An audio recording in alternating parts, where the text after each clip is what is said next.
क्या आपने the passion of the Christ film देखी है? यदि हाँ, तो मुझे यकीन है कि यीशु को घूरते हुए बच्चे का दृश्य आपके लिए सबसे भयानक था। लेकिन आखिर वह डरावना बच्चा कौन है जिसके उभयलिंग चेहरे में पुरुष और स्त्री दोनों विशेषताएं हैं? क्या बाइबल में इस राक्षसी प्राणी के बारे में कुछ उल्लेख है जो अब भी हमारी जिज्ञासा और भय को उत्तेजित करता है? क्या फिल्म के निर्देशक मेल गिब्सन दर्शकों को एक गहरा संदेश देना चाहते थे जो 20 साल बाद भी पूरी तरह से समझ में नहीं आया? आज की वीडियो में मैं 3 सिद्धांत प्रस्तुत करूंगा। The passion of the Christ में शैतान द्वारा ले जाए जाने वाले डरावने चेहरे वाले बच्चे जैसे चरित्र कौन हो सकते हैं, और अंत में मैं आपको यह भी दिखाऊंगा कि कौन सा सही स्पष्टीकरण है। The passion of the Christ movie, जिसे मेल गिब्सन ने निर्देशित किया है और जिसमें जिम कैम्पबेल ने नासरत के यीशु की भूमिका निभाई है, यह बॉक्स ऑफिस पर 2004 में रिलीज हुई एक हिट फिल्म थी।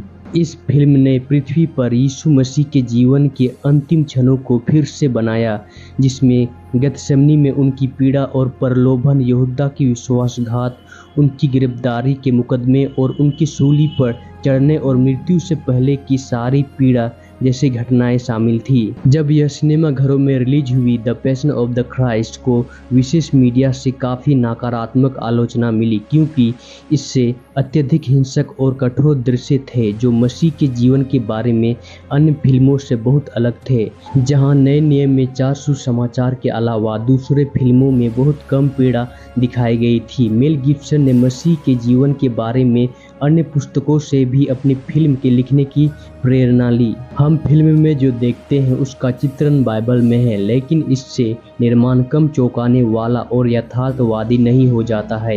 एक उदाहरण, फिल्म का प्रारंभिक दृश्य जहां यीशु गतसेमनी में प्रार्थना कर रहे थे और शैतान उन्हें विचलित करने का प्रयास करता हुआ प्रतीत होता है।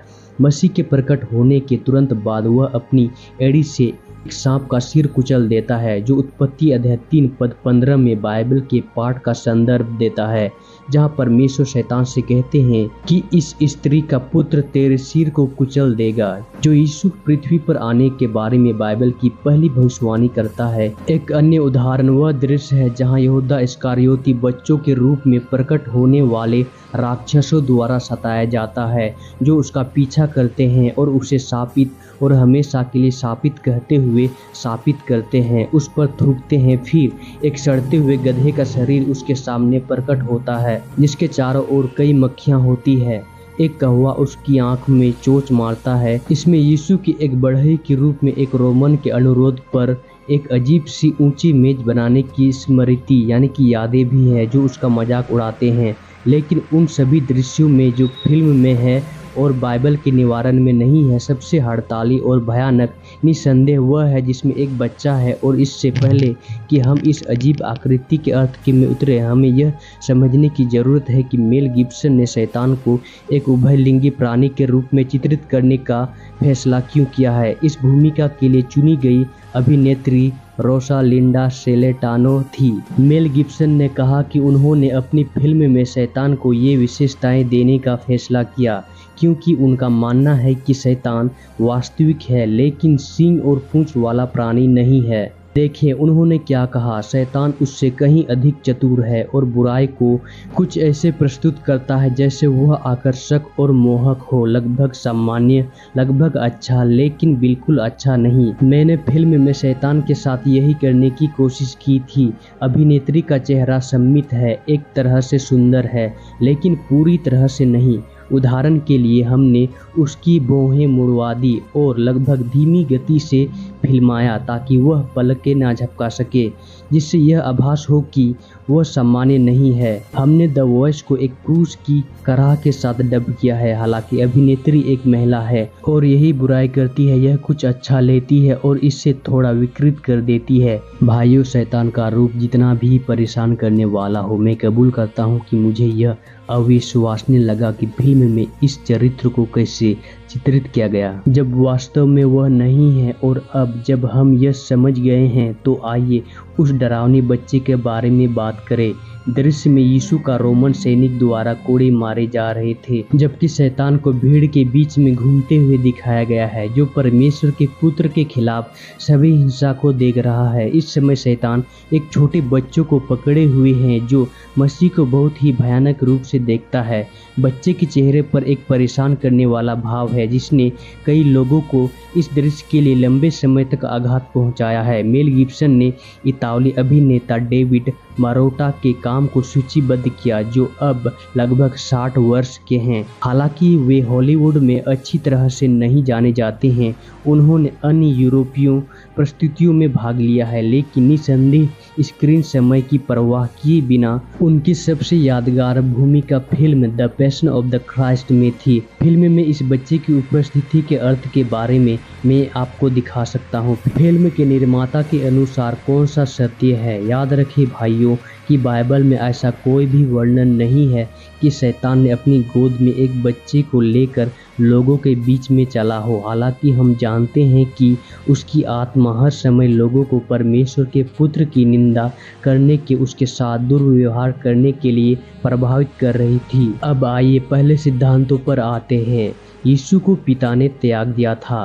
कई लोगों का मानना है कि शैतान ने अपनी गोद में बच्चे के साथ भीड़ में प्रकट होकर यीशु को यह दिखा रहा था कि वह भी बच्चे की देखभाल करने में सक्षम है, जबकि परमेश्वर जो एक देखभाल करने वाला और प्यार करने वाला पिता है, उसने अपने पुत्र को त्याग दिया और उसे मनुष्य के हाथों में अपमानित और मारे जाने दिया। दूसरे शब्दों में शैतान मसीह का मजाक उड़ा रहा था। यह सिद्धांत दिलचस्प है। यीशु ने व्यवस्था विवरण अध्याय 6 से एक अंश उद्धृत करके जवाब दिया, जिसमें कहा गया है कि तुम अपने परमेश्वर यहोवा की परीक्षा नहीं करोगे। दूसरा सिद्धांत मसीह विरोधी की उपस्थिति है। एक और परिकल्पना इस मूवीज में भयानक दृश्य के बारे में यह है कि महिला मृत्यु का प्रतिनिधित्व करती है, जबकि बच्चा मसीह विरोधी है जो यीशु की हार पर हंस रहा था। शैतान जश्न इसलिए मना रहा था क्योंकि उन्हें लगता है कि सूली पर चढ़ने के साथ ही यीशु की हार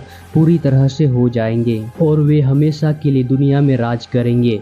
यह विचार बहुत ही दिलचस्प है क्योंकि यह अपनी मां मरियम की बाहों में शिशु यीशु से संबंधित स्थापित करता है, जिसमें डरावना बच्चा मसीह विरोधी का प्रतिनिधित्व करता है, जो ईश्वर कहानी की नकल करता है और मानवता के उद्धारकर्ता के रूप में प्रस्तुत करता है। जैसा कि हम जानते हैं कि वह दुनिया में आएगा और ऐसा होने का दिखावा करेगा और उसके नाम पर पूजा के बदले शांति और सुरक्षा का वादा करेगा।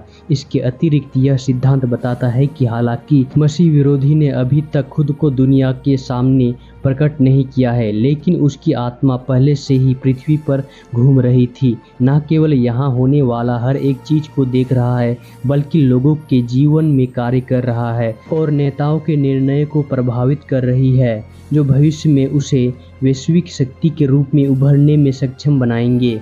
तीसरा सिद्धांत शैतानों के दृश्य के बारे में अंतिम सिद्धांत परमेश्वर की रचना को विकृत करता है। मसीह के कोड़े मारे जाने के दौरान एक राक्षसी बच्चों को ले जाना पहले दो से बहुत अलग है और इसका संबंध मेल गिब्सन के शैतान की शारीरिक विशेषताओं के चुनाव से है। याद कीजिए, उन्होंने कहा था कि उन्होंने एक अभिनेत्री को इसलिए चुना है क्योंकि उसका चेहरा सुडौल और सुंदर था, लेकिन साथ ही उन्होंने उसकी भौहें मुड़वा दी ताकि यह आभास हो सके कि वह लगभग देवदूत जैसी है, लेकिन कुछ गड़बड़ है। उन्होंने बच्चे के साथ भी ऐसा ही किया। उन्होंने इसके बारे में एक बार फिर निम्नलिखित कहा था, यह दृश्य बुराई है जो अच्छाई को विकृत कर रही है। एक माँ और बच्चे से अधिक कोमल और सुंदर क्या हो सकता है? इसलिए शैतान एक सुंदर चीज लेता है और एक सामान्य माँ और बच्चों के बजाय इसे विकृत कर देता है। हमारे पास एक उभयलिंगी व्यक्ति है जो 40 साल के बच्चों को पकड़े हुए हैं, जिसकी पीठ पर बाल है। यह दुर्लभ है, यह बहुत ज्यादा है। ठीक वैसे ही जैसे जब रोमन सैनिक यीशु को कोड़े मारने के लिए उसकी छाती पर घुमाते हैं। यह प्रभावशाली है, यह बहुत ज्यादा है। दूसरे शब्दों में भाइयों, the passion of the Christ movie जैसे ही दुश्मन अक्सर हमारे जीवन के साथ क्या करता है, वह हमारे प्रतिभा, उपहार और इच्छाएं लेता है जिन्हें परमेश्वर हमारे दिल में रखते हैं, और शैतान उन्हें बुरा बनाता है, सिर्फ बुराई करने के लिए, और हमें अपमानित करता है और हमें यीशु की उपस्थिति से दूर करता है। इसलिए मेरे भाइयों, यह बहुत ही महत्वपूर्ण है कि हम हर समय सतर्क रहें, क्योंकि शैतान गरजने वाले सिंह के नाई इस ताक में रहता है कि कब किसको फाड़ खाए। लेकिन डरने की कोई बात नहीं, क्योंकि परमप्रधान परमेश्वर हमसे अत्यधिक प्रेम करता है। लेकिन शैतान हमें इसके विपरीत हमें यह विश्वास दिलाना चाहता है कि परमेश्वर हमसे प्रेम नहीं करता है, जैसे इस मूवी में दिखाया गया है कि परमेश्वर अपने पुत्र प्रभु यीशु मसीह को छोड़ दिया है और वो क्रूस पर मारे जाने के लिए त्याग दिया है। तो आज के लिए इतना ही। मैं आशा करता हूँ कि इस वीडियोस के द्वारा परमेश्वर ने आपसे बातें किया है और बहुतायत से आप सबों को आशीषित किया है। तो दोस्तों, मैं आप लोगों से विदा लेना चाहूँगा। अगली वीडियो में हम फिर से मिलेंगे एक नए विषय के साथ। तब तक के लिए आप सबों को